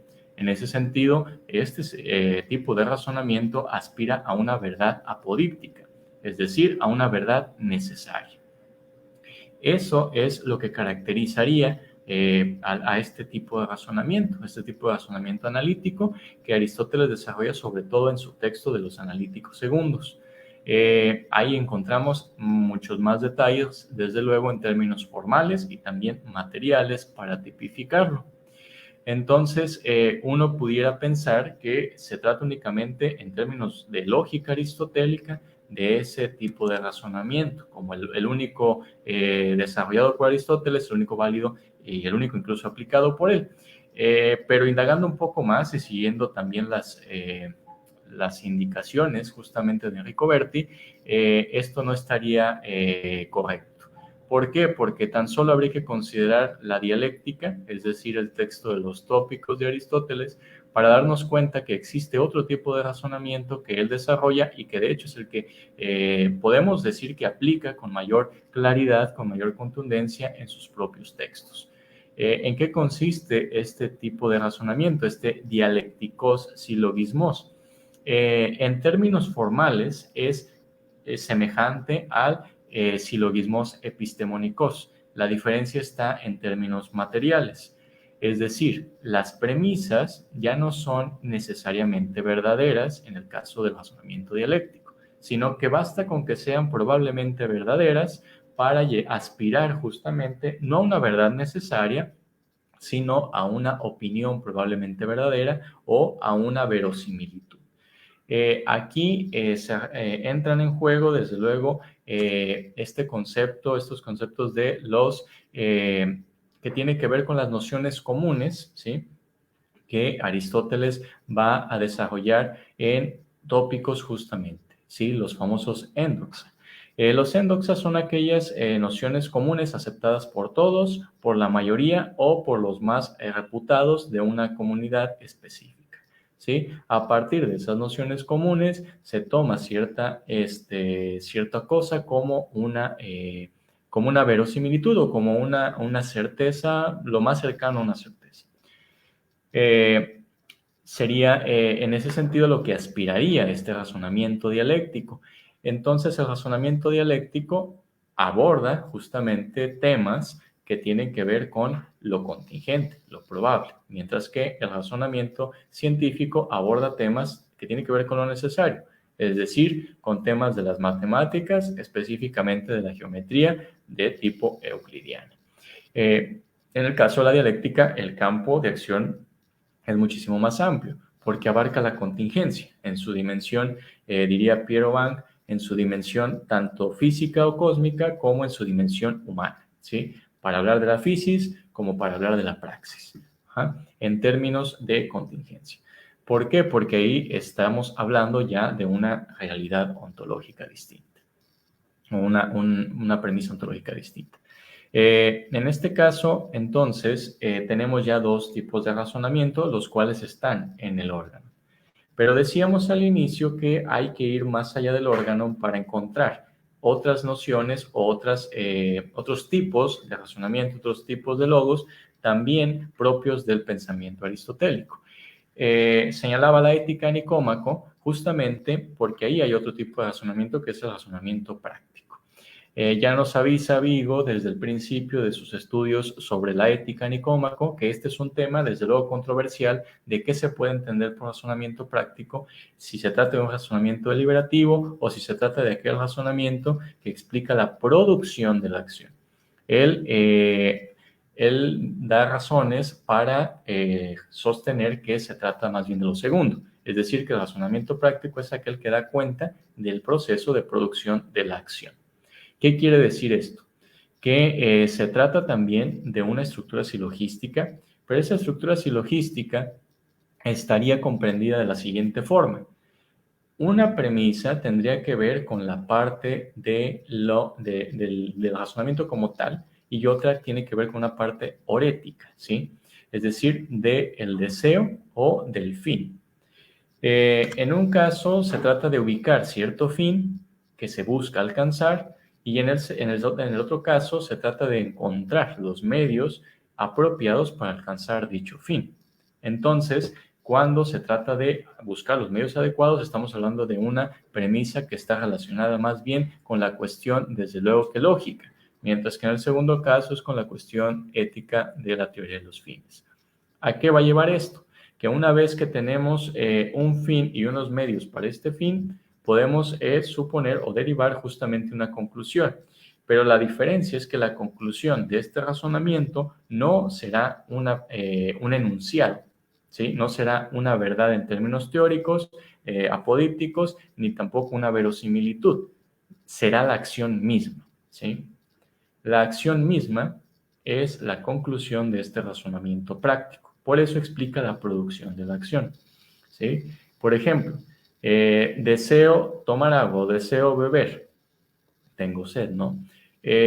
Veo frente a mí un recipiente que contiene un líquido que parece ser agua. Es decir, veo algo que puede ser un medio para satisfacer o para conseguir un fin, que en este caso es el deseo de beber. Si yo procedo a ingerir este líquido, ¿sí? Después de este razonamiento, lo que hago ya es una acción, la acción de beber, y esa sería la conclusión de mi razonamiento. Entonces, a lo que se aspira ahí es a un caso de verdad práctica, donde la verdad práctica no posee las características enunciativas que tendría la verdad teórica, sino que más bien se trata de la acción misma. Tiene una finalidad resolutiva, el razonamiento práctico, no una finalidad enunciativa, sino más bien resolutiva. Esto pareciera que agotaría el ámbito de la praxis, es decir, este tipo de razonamiento como el logos propio, tipo de logos propio de la praxis humana, es decir, de la contingencia a nivel humano. Sin embargo, resulta que lo hace en términos, o esto es justamente lo que intentamos sostener, es decir, la hipótesis de trabajo, que no solamente se trataría de este nivel o este tipo de razonamiento práctico, no bastaría para agotar el ámbito de la praxis, ya que estaría enfocado a cierta dimensión privada de la praxis, de la acción humana. Pero hay otra dimensión que es la dimensión pública, ¿sí? Es decir, este razonamiento práctico nos ayuda, ¿sí?, a, obviamente, llevar a cabo acciones antecedidas de un razonamiento que se hace a nivel interior, a nivel privado, digámoslo así, en el fuero interno, por así decirlo. Pero hay otra dimensión de la praxis que es la dimensión pública, justamente, donde ya no hablo conmigo mismo, sino que hablo con un otro, ¿sí? Y ahí también se trata justamente de llevar a cabo un razonamiento. Pero este razonamiento también tiene que tener ciertas características. No es un razonamiento como sería el razonamiento científico, ¿sí? ¿Por qué? Porque el razonamiento científico, decíamos, habla sobre cosas necesarias. Entonces, en la retórica existe otro tipo de razonamiento diferente al de la ética. Es este razonamiento persuasivo, ¿sí? La persuasión, entendida como razonamiento, es una premisa, digamos, un enfoque aristotélico. Entonces, en términos igual, en términos formales, también es semejante a los anteriores, y en términos materiales también es muy semejante al razonamiento práctico y al razonamiento dialéctico, porque también habla sobre cosas probables, sobre cosas posiblemente verdaderas. Pero la diferencia aquí estaría en la finalidad del razonamiento. Y esto es también, desde luego, interesante, porque mientras el razonamiento práctico apuntaría a la acción misma, es decir, tiene una finalidad resolutiva, el razonamiento retórico tiene una finalidad desiderativa, ¿sí?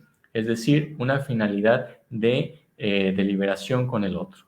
No va a llegar a una acción, no va a concluir una acción. Lo que va a concluir es un convencimiento, es decir, el persuadir a otro de la toma de una decisión. Va a aspirar a una proairesis, es decir, a una decisión deliberada. Pero ya no es una decisión deliberada conmigo mismo, sino que es al otro, es decir, en una dimensión pública, donde este razonamiento aspiraría llegar, ¿sí? Que sea el otro también el que tome cierta decisión, desde luego que a partir de mi discurso persuasivo. Entonces, repito, en términos formales, la retórica también es semejante a las anteriores, mientras que en términos materiales solo se asemeja a la dialéctica y al razonamiento práctico, diferenciándose a su vez de estas por su finalidad, que es una finalidad desiderativa. Una finalidad, en todo caso, que tiene que ver con la cuestión de una toma de decisión, ¿sí? Mientras que el razonamiento práctico aspira a una acción, a una verdad práctica ejecutiva. Entonces, digamos, en términos generales, estos son los resultados de la investigación. Hay por lo menos cuatro formas de entender el logos en Aristóteles en tanto que razonamiento. Y esto nos señala, pues, justamente que no hay una noción unívoca de este, sino que más bien Aristóteles estaría pensando en un tipo de logos propio para cada ámbito de cosas o para cada área del saber, ¿sí? Justamente porque, como señala la ética de Nicómaco, no se puede hablar con el mismo rigor sobre las mismas cosas, ¿sí? No se le puede exigir al matemático no se le puede exigir al matemático la persuasión del retórico, mientras que al retórico no se le puede exigir la precisión del matemático.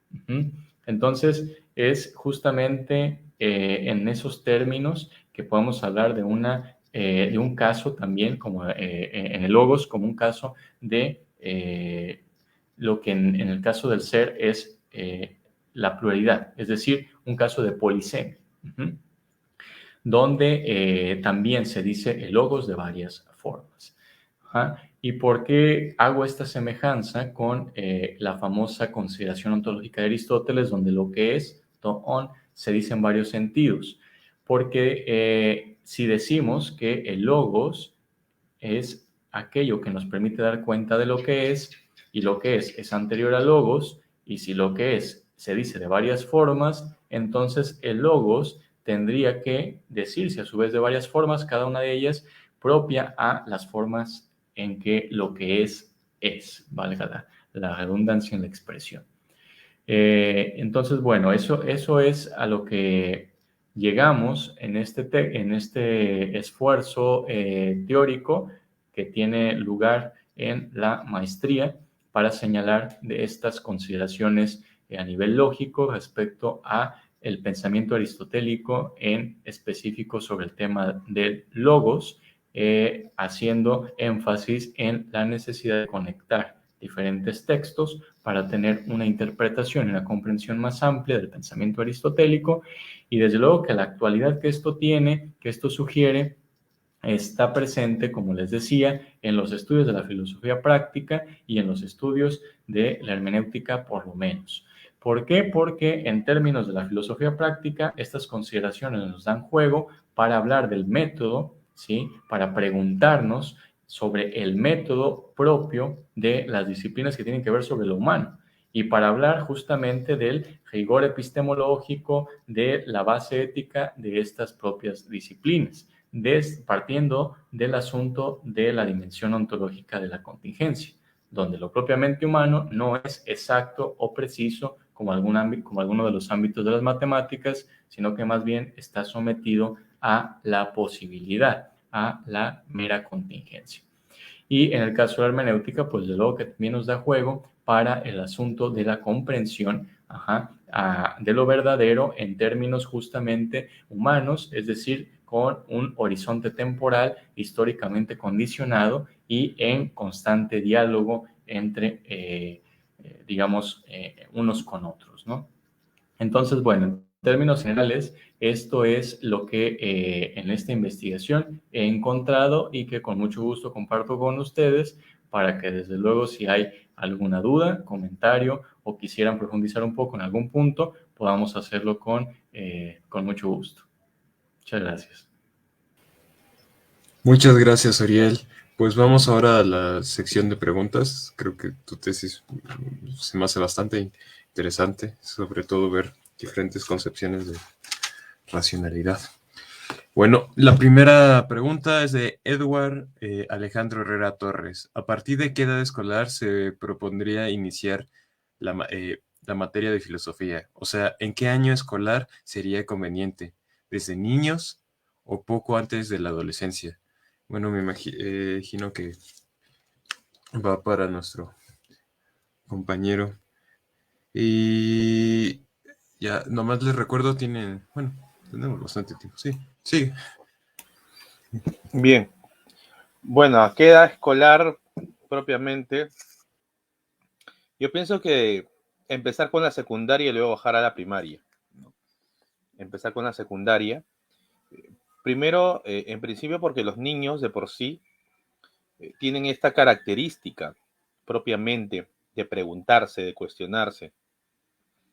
Solo que los papás muchas veces no se dan cuenta y censuran estos cuestionamientos, y luego, a medida que van creciendo, se van olvidando de cuestionarse de las cosas, del asombrarse, ¿no? Un niño, por ejemplo, yo tengo mis hijos, cuando eran un poco más pequeños, y ahora también inclusive, ¿no? Se asombran por todo, ven un carro y ¿por qué ese carro es de tal color? O ¿por qué esto baja, ¿no? Y no sube, ¿no? ¿Por qué el agua tiene que ir hacia esta dirección? Entonces, estos cuestionamientos naturales, innatos que tienen los niños, pienso yo de que es también tiempo propicio para poder adentrarlos a la filosofía. Pero propiamente aquí en el Perú pienso de que podría empezarse desde el nivel secundario, ¿no? E ir bajando hasta el nivel más bajo, ¿no? Por ya todo el tema que había indicado, porque si de frente se le plantea empezar con los niños, va a ser un grito al cielo, aunque de por sí inclusive tratar de incorporar o planear incorporar la filosofía de la educación secundaria es un grito al cielo para el gobierno. aunque dentro de sus planes de pronto tengan esto, pero no saben cómo plantearlo, cómo realizarlo. Pienso yo de que dentro de los dos ámbitos, tanto primaria como secundaria, son momentos idóneos como para poder adentrarlos a la filosofía, porque la educación secundaria, por ejemplo, también utilizar estos cambios hormonales que hay justo entre segundo, tercero, casi cuarto de secundaria, ¿no? O prácticamente casi toda la secundaria, ¿no? Utilizar este ímpetu que tienen los jóvenes para preguntarse, e inclusive cuando hay esta revelación ante la autoridad, etcétera. Entonces, estos elementos ayudan un poco y para poder cuestionarse en relación a la autoridad, en relación a la realidad, en relación a todo aquello que se les impone como absoluto. Entonces, son momentos idóneos, ¿no? Entonces, ambos, tanto la primaria como la secundaria, son momentos idóneos como para poder empezar filosofía. E inclusive, desde casa también se puede hacer, se puede enseñar filosofía, podemos ir haciendo estos ejercicios, porque en los niños es muy distinto con los jóvenes. En los niños es más lúdico, o sea, filosofía es más lúdica, ¿no? De una manera más, a través del cuento, a través de dilemas para niños, dilemas morales para niños, para hacerlos pensar. Entonces, es más lúdico en el caso de los niños. En el caso de los más jóvenes, en secundaria ya tiene otra tendencia, ¿no? Ya una tendencia ya para el desarrollo propiamente más, específicamente del pensamiento crítico, pero ya un poco más arraigado en temas ya más concretos. Muy bien, gracias, Vladimir. Ahora vamos a pasar a Alexander Gama. Para Jimena, cuando señalas que la ética deriva de la teología, ¿en qué sentido hablas de derivación? ¿Es una derivación lógica? Es decir, que ocurre de ciertas premisas teológicas, se concluyen o se derivan conclusiones éticas. Bien, pues muchas gracias por tu pregunta, Alexander. Es sumamente pertinente. Más que una derivación de tipo lógico, porque no es tal cosa, en Kierkegaard, de hecho, es una de las cuestiones que tratamos ahí de dilucidar. A la pregunta no es una derivación lógica, ¿sale? No es algo que de manera inmediata deduzcamos.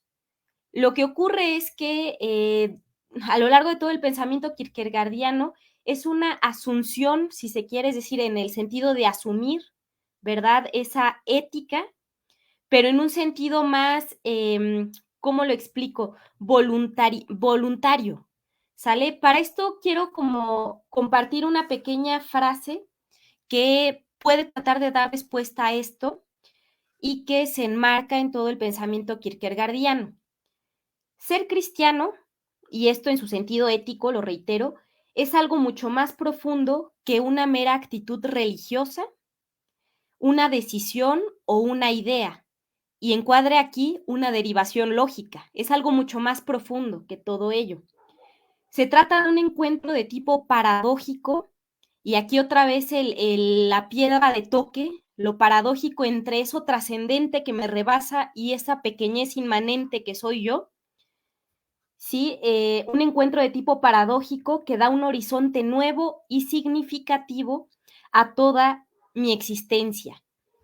¿A qué vamos? No es una derivación causal, ¿sale? No es una derivación de tipo lógica, es más una especie de asunción en el sentido de asumir esta verdad, ¿sí? En un sentido de voluntad, ¿de acuerdo? En un sentido, por eso lo remarcaba, ¿no? La cuestión de la libertad en el existencialismo es piedra de toque también.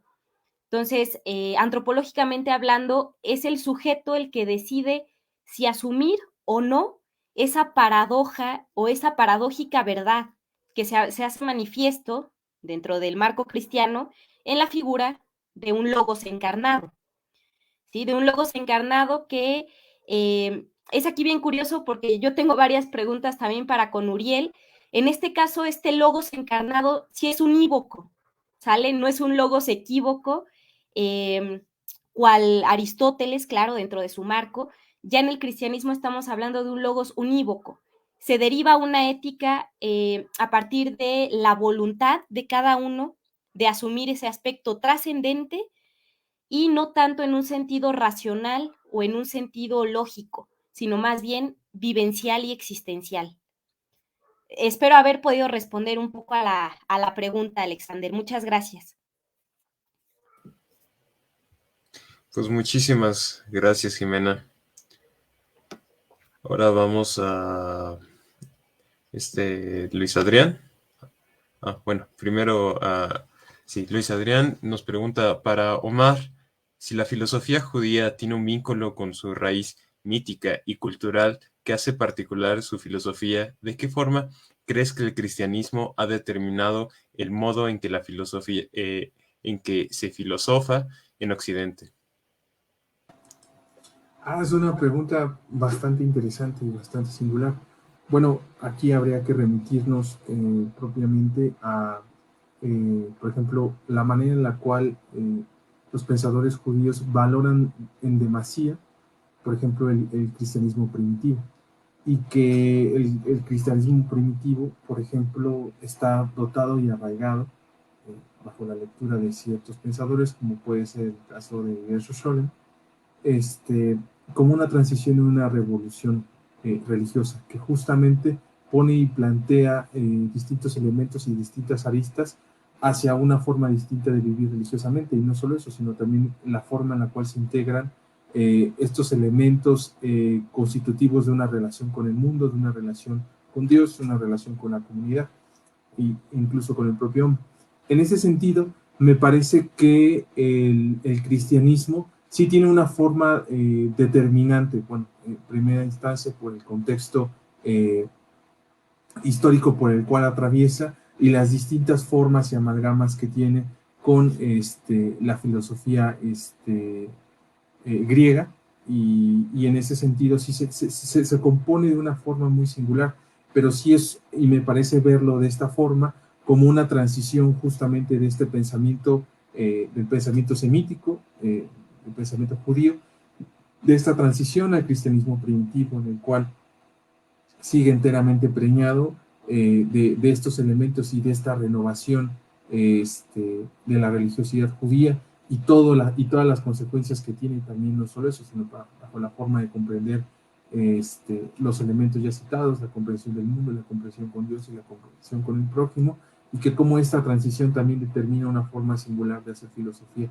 ya en este arraigo y en esta amalgama y digamos, interacción con Occidente, ¿no? Porque justamente cada una de estas transiciones pues manifiesta una forma distinta de pensamiento con las distintas aristas que puede llegar a tocar.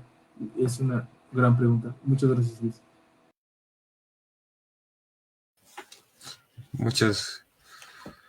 Muchas gracias, Omar. Ahora vamos con Mayra Huerta Paredes. Muy buena ponencia. Uriel, tengo una pregunta. ¿Los sentidos del término logos, entendido como razonamiento, se organizan de la misma manera que los múltiples sentidos de lo que es en cuanto que es? Es decir, ¿hay una noción central del logos que sería análoga a la substancia? Sí, muchas gracias, Mayra, por tu pregunta. Fíjate que ese es un tema bastante bueno, porque es de esos temas que, junto con el tema del tiempo, es decir, la temporalidad de logos, dejé como vetas abiertas para seguir en la reflexión. Sin embargo, ya en este texto de la maestría, encontré que al menos tomando el sentido del ser, del acto y la potencia, se pueden derivar, se pueden interpretar estos tipos de logos o entendidos de esta manera.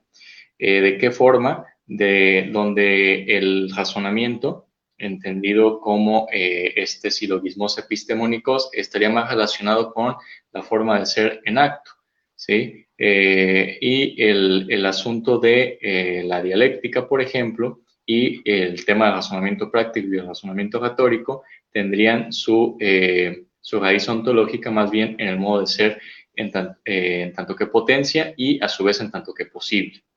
Entonces, al menos tomando este sentido de ser, se pueden entender estos tipos de logos.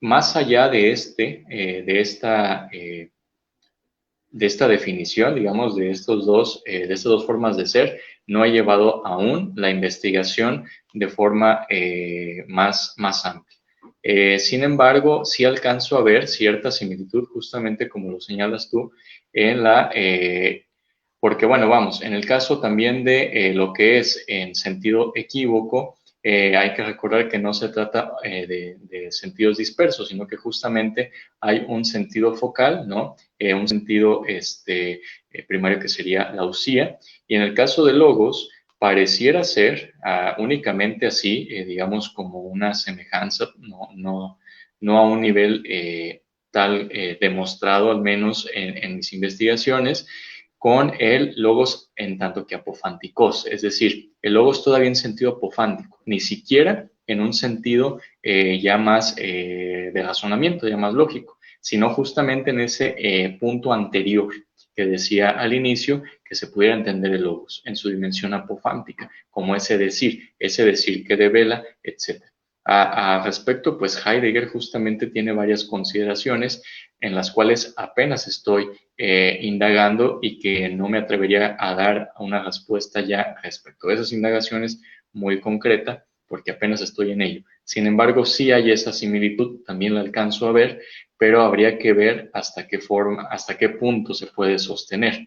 ¿Sí? Si ese logos apofánticos estaría en la misma posición que la usía respecto de lo que es en tanto que sus diferentes acepciones, ¿no? Pero sí pareciera que hay algo ahí al respecto y habría que seguirlo indagando. Muchas gracias, Uriel. Ahora, otra pregunta para ti. ¿Cómo define Aristóteles silogismos o el logos como silogismos? ¿Esta definición puede ser aplicada a estas 4 formas de logo como silogismo? Y todas la comparten y incluye la idea de que la inferencia es necesaria dada las premisas. Entonces, ¿cómo hay unos razonamientos más exactos que otros?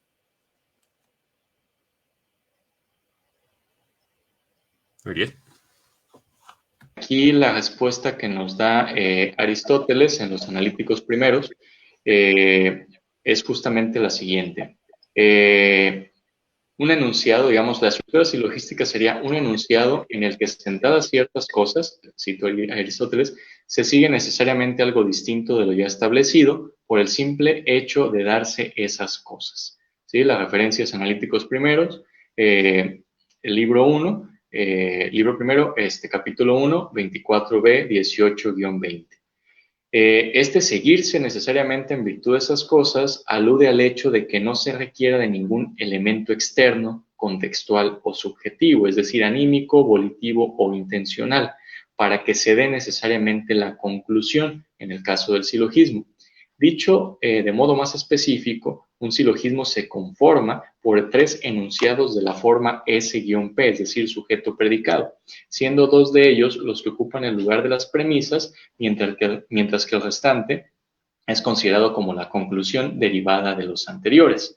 Estos enunciados estarían compuestos a su vez de 3 términos diferentes, llamados respectivamente como término mayor, ubicado en una de las premisas, es decir, como la premisa mayor, que ocupa el lugar del término P, y estaría el término menor, ubicado en la otra premisa, es decir, la premisa menor, que ocupa el lugar de S en la conclusión, y finalmente el término medio presente en ambas premisas. Justamente esta definición de silogismo, el propio Aristóteles reconoce que el único que sería un silogismo perfecto en este sentido, es decir, que no requiera de ningún elemento externo para ser autoevidente, sería desde luego que el razonamiento científico, ¿sí? Específicamente el modelo del silogismo bárbaro. Entonces, ahí sería el único caso de silogismo perfecto, que cumple a cabalidad, según las consideraciones de Aristóteles, con esta definición. Sin embargo, los otros razonamientos son tipos de silogismos imperfectos, ¿sí? Sin embargo, siguen siendo silogismos. ¿Por qué imperfectos? Por ejemplo, en el caso de la retórica, porque requiere desde luego que de elementos extralingüísticos, además bien de contexto, para que la conclusión se siga de las premisas, al menos en términos probables. es decir, que sea verosímil. Por eso es que hay algunos razonamientos más exactos. ¿Por qué? Porque como en el caso del razonamiento científico está abocado a cosas necesarias y las premisas son necesariamente verdaderas, entonces la conclusión sería necesariamente verdadera. Los otros razonamientos no son exactos. Esto no quiere decir que no sean eficientes, ¿sí? Son eficientes para explicar, para dar cuenta del ámbito de cosas que les es propio. En este caso, el ámbito de cosas posibles, meramente contingentes. Pero dada la naturaleza de estas cosas, no hay posibilidad de exactitud, ¿sí? La exactitud, así en estos términos latos, solo se da sobre lo necesario. Pero lo dialéctico, lo retórico y lo práctico, el razonamiento práctico no habla sobre lo necesario, sino sobre lo probable, sobre lo posible en términos de praxis. Entonces, bueno, ahí es por eso que hay algunos que son más exactos que otros. Y finalmente, dice Aristóteles, es pues un razonamiento que se da en relación a las propias exigencias de su objeto, ¿sí? Entonces, esa sería la respuesta que yo pudiera dar ahora. Muchísimas gracias. Creo que Jimena tenía todavía una pregunta. Jimena, hacia Omar, ¿no? ¿Nos la podrías repetir, por favor? Sí, así es. Sí, creo que ya también con lo que abordó en estas últimas respuestas, pero iba en el sentido de, bueno, a partir de la detección que tú haces, ¿no? Con los pormenores que nos has contado, que el logos aristotélico, pues vaya, se dice de muchas formas, en su sentido teórico es polifacético, si se quiere, pero ¿qué ocurre en el sentido práctico? Que por ahí también hablabas de ello, ¿no? O sea, ¿cómo es que si ese logos en su nivel teórico se presenta, insistimos, ¿no? En esta eh, cuestión de muchas interpretaciones, ¿cómo no caer en un relativismo al momento de la praxis aristotélica? ¿Con cuál logos nos quedamos? Sí, gracias, Jimena. Justamente ahí lo que quería es señalar, digamos, estos dos términos, lo teórico y lo práctico. Para Aristóteles estaría relacionado lo teórico únicamente con el aspecto de lo científico, es decir, de lo necesario. Entonces, el único razonamiento que para Aristóteles es teórico es el razonamiento científico, es decir, cuyas premisas son necesariamente verdaderas y la conclusión, por lo tanto, es un caso de verdad apodíptica o verdad teórica. Para los otros casos de razonamiento, según Aristóteles, todos ellos están más relacionados con la praxis. El razonamiento teórico no tiene relación con la praxis en tanto que, digamos, por sí solo, en tanto que su objeto no es contingente, como la praxis misma, sino que es más bien necesario, como el caso de las matemáticas. La cuestión es que cuando hablamos de praxis, según Aristóteles, no tendríamos que evocar, digamos, este razonamiento teórico de la analítica, sino más bien ir por este razonamiento práctico, que es el que señalaba, siguiendo a Vigo, que expone el proceso de producción de una acción. Es decir, donde estaría este fin y estos medios que se habría que buscar, ¿sí? Se hace un proceso de deliberación donde yo tengo cierto deseo de algo y delibero por los medios adecuados para conseguirlo. La premisa mayor estaría en el deseo, en este factor orético, mientras que la premisa menor estaría en el caso de la deliberación por los medios, es decir, este factor un tanto más enunciativo, un tanto más propiamente lógico, y la conclusión derivada sería la acción misma. Entonces, cuando hablamos de lo práctico, para Aristóteles de la praxis, el tipo de razonamiento propio sería este, ¿sí? Al menos en esa dimensión de la producción de la acción. Y si lo que queremos es, por ejemplo, preguntarnos hacia qué, digamos, nivel o a qué dimensión o a qué grado de verdad se puede aspirar en lo práctico, sería el mismo criterio de este razonamiento, es decir, hacia la verosimilitud, no hacia una verdad necesaria, no hacia una verdad apodíptica, sino a lo sumo, a lo probablemente verdadero. Y es que efectivamente en la praxis tenemos que deliberar sobre una serie de cosas bastante urgentes, pero sin una certeza absoluta, ¿sí? En la incertidumbre total. pero esta incertidumbre es justamente o se trata justamente de franquear con este razonamiento, con la deliberación, ¿sí? Al menos decir, ok, no podemos anticipar de forma necesaria que esto va a suceder, pero tenemos los endoxa, es decir, estas nociones comunes, estas máximas incluso, que ya después serán retomadas así por Kant, por ejemplo, estas máximas de acción que nos pueden guiar en nuestro proceso deliberativo para tomar una decisión y una eventual acción, ¿sí? La cual no será necesariamente verdadera, pero nos orientará en medio de esta incertidumbre. Correcto, bien. Gracias, Uriel. Pues Sí, muchas por gracias nada. a Jimena, a Uriel, a Vladimir y a Omar por su pasión y por mostrarnos sus trabajos de investigación. Con esto damos concluido la mesa de hoy. Mañana vamos a seguir con más actividades y con otra mesa de diagnósticos filosóficos, esta vez con doctorado y, bueno, un colado de maestría, yo, que estaré ahí. Bueno, pues muchísimas gracias por vernos. Hasta luego. Gracias. Cuídense, gracias por su atención. Muchas Hasta gracias. luego, muy buenas noches a todos y felicidades otra vez. Buenas noches.